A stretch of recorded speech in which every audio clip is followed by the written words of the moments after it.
bien bonjour, j'espère que vous allez bien vous et vos proches. Alors il y a un petit peu de vent, j'espère que je vais faire cette vidéo avec une bonne qualité de son. Je vais essayer d'être au plus près du micro, j'avais envie de faire cette vidéo dehors. Alors, si vous pensez que le vaccin du Covid-19 va résoudre le problème, je pense que c'est une erreur. Une étude scientifique vient de sortir et qui confirme encore une fois que un vaccin qui est injecté dans un organisme avec un système immunitaire compromis ou faible n'est pas efficace. Ah, vous allez me dire oui, mais alors de rester à la maison, d'être séparé socialement des autres, c'est ce qu'on me recommande.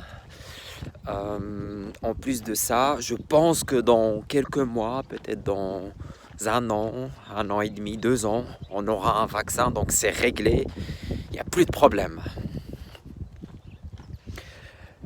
Non, il y aura toujours un problème. Le virus, il sera toujours là. Il sera dans notre environnement, peut-être encore l'année prochaine, peut-être encore de manière saisonnière, il reviendra. En fait, quand on parle de vaccin, c'est quand même bien de savoir de quoi il s'agit. Un vaccin n'est qu'une protéine qui est injectée dans notre corps pour stimuler la réponse immunitaire. Cette stimulation, elle agit au niveau des cellules T qui envoient un message aux cellules P du système immunitaire pour produire des anticorps. Alors, chez certains, ça peut avoir des effets secondaires. C'est la manière de réagir du système immunitaire. Bonjour.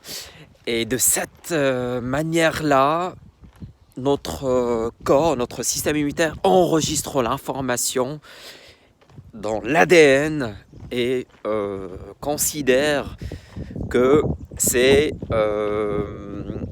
quelque chose qui peut être détecté la prochaine fois et combattu tout de suite.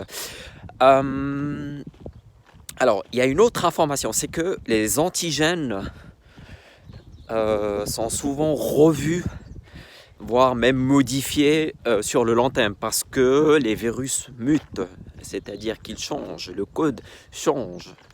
Et à chaque virus, en général, il y a un antigène qui correspond un petit peu comme les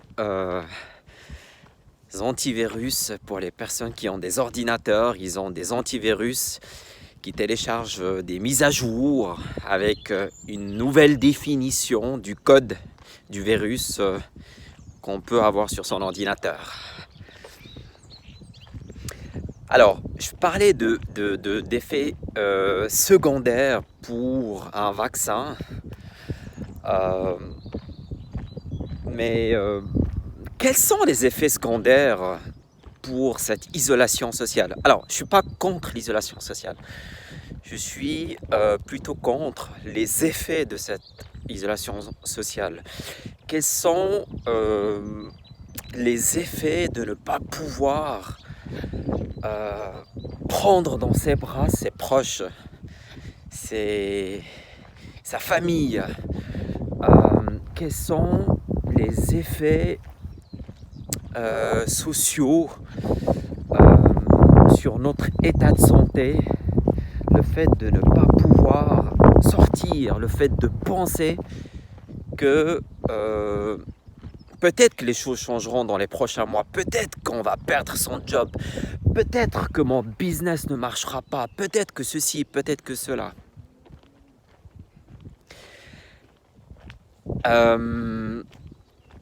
Est-ce qu'il y a quelque chose à faire par rapport à ça? Au-delà d'attendre un vaccin, au-delà de faire l'isolation sociale, j'ai envie de dire oui, il y a quelque chose à faire.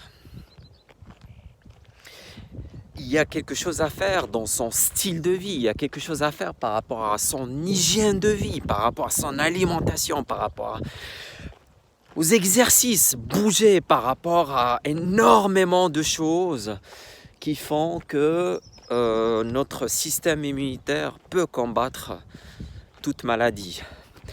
Sa gestion de stress, son sommeil, est-ce que tous ces éléments-là peuvent nous aider à assister notre système immunitaire en plus du vaccin, en plus de la séparation sociale, en plus de se laver ses mains.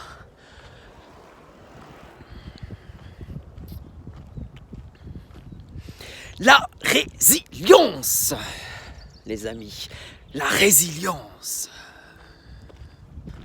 c'est une valeur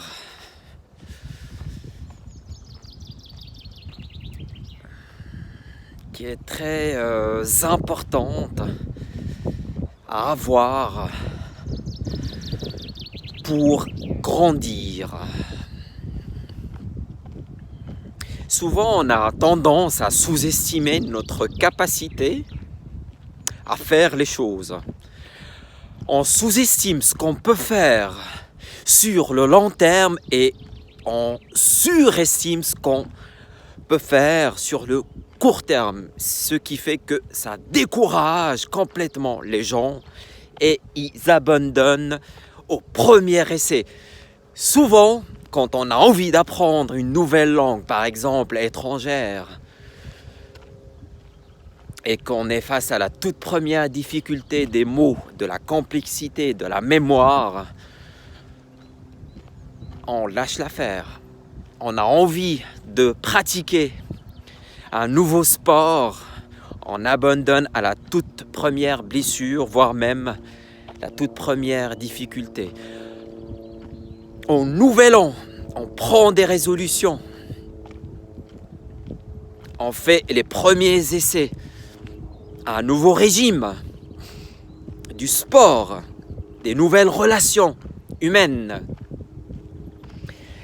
À la première tentative, voire même quand la petite voix ici qui se greffe et qui nous raconte des histoires, on abandonne. Rome ne s'était pas faite en quelques jours. La chapelle Sixtine, décorée par Michelangelo, ne s'était pas faite en un mois, ni en 6 mois, ni en un an. Il a fallu 4 ans pour que on décore cette belle chapelle. Avec toutes les difficultés qu'il a eues au début, sculpteur qu'il était, il a réussi à peindre cette belle œuvre avec de la résilience.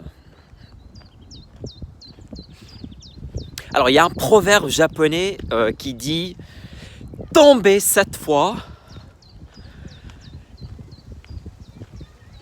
et grandir 8 fois, apprendre 8 fois, se relever 8 fois. » En fait, on a souvent tendance à avoir un focus sur des échecs par rapport à nos expériences de vie.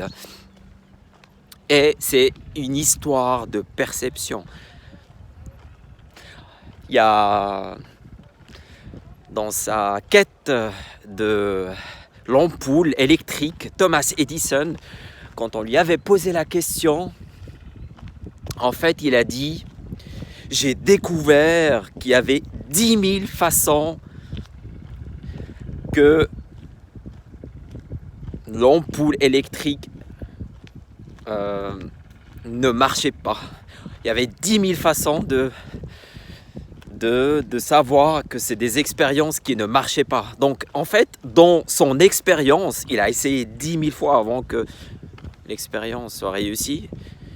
Il avait cette perception de pouvoir apprendre à chaque expérience. Donc oui, la résilience, ce n'est que de l'apprentissage en fonction de ses expériences, quelle que soit l'issue. Alors, on peut dire également que la résilience, en quelque sorte, c'est l'apprentissage par adversité. En fait, quand on a une difficulté, c'est pas parce que c'est nous, c'est pas parce que c'est toi, c'est pas parce que c'est elle, c'est pas parce que c'est lui. C'est tout simplement parce que il y a quelque chose à apprendre, tout simplement, et grandir. Voilà, j'espère que ça vous a plu. J'espère que vous serez résilient pour vos prochaines résolutions, que vous les tenez, que vous faites votre expérience et que surtout vous apprenez de chaque expérience. Bisous, bisous, je vous aime. Mouah.